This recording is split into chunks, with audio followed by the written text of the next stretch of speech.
Well, good evening and welcome to the end of day 12 here at COP29. And it's been a long day, a bit of a roller coaster.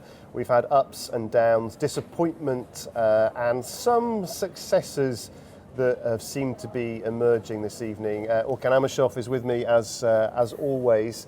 Orkan, let's talk about the last few hours. It's been quite a journey, hasn't it, to get to a point now where it looks like a deal is finally emerging.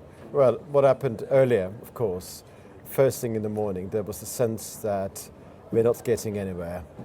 The divisions between developed and developing countries were so clearly manifested that what was very obvious to us was that we needed to act, when I say we need, I mean global community, all the parties of course, act very decisively with a sense of responsibility in order to achieve the best possible imaginable outcome. And it looks like what has happened is the best possible that could have been achieved anyway, because when you and I were listening to those speeches delivered in the Nizami Plenary Hall, we had this suspicion that, bearing in mind all of those red lines referred to by parties, to a certain extent, of course, we noticed the element of virtue signaling as well, that compromise would be very difficult to attain. What we noticed yesterday during those discussions within the scope of Kurultay, which means congregation, we noticed that developed countries were not mentioning that figure, 1.3 trillion, or any other figure. They were focusing mostly on mitigation.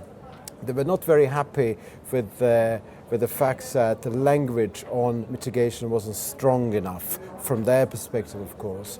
And there was an attempt, as we understand now, to have this language phasing out as opposed to transitioning away, which was agreed back in late 2023 at COP28.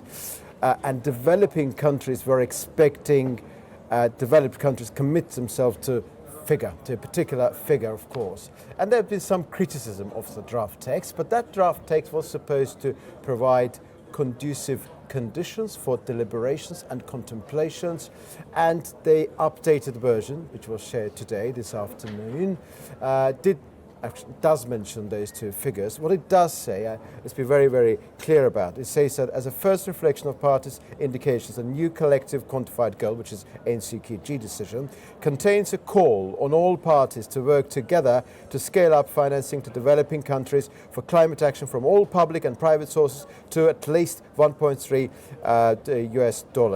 trillion per year by 2035. And Orkan, that's a call, it's not a commitment. That's a call, yes indeed, that's a call. And this is included here on the basis of the request made by developing countries. And then it says that further reflecting the submission of developed country parties, it includes a decision to set a goal in extension of the goal of jointly mobilizing $100 billion per year, with developed country parties taking the lead, I think it's very important, to $250 billion by 2035 for developing country parties for climate action. Effectively, the current package, which is under consideration, is $250 billion package. I expect that the final decision will also entail stronger terminology on mitigation because of the demands from the developed countries. It looks like that this is the best possible compromise that could have been achieved. The reason why I mentioned the word taking the lead with a particular emphasis, because it says the developed country parties taking the lead. Probably doesn't necessarily mean that that 250 billion figure, which is mentioned here, will be provided exclusively by developed countries. Probably I imagine there must be some sort of consensus between China and EU and other European developed countries, because Chinese position has always been based on the idea that they want to contribute, they're happy to contribute voluntarily, but not as NCQG contributor. So their contribution will probably count towards the final figure, but not under the traditional NCQG scheme.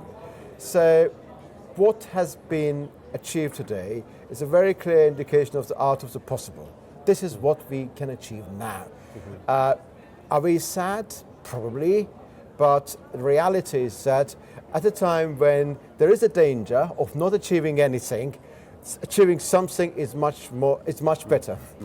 And that's a very good point to conclude on. Achieving something a lot more preferable to achieving nothing. We do know that discussions will continue tomorrow to finalise this deal that does look to be in the region of $250 billion by 2035.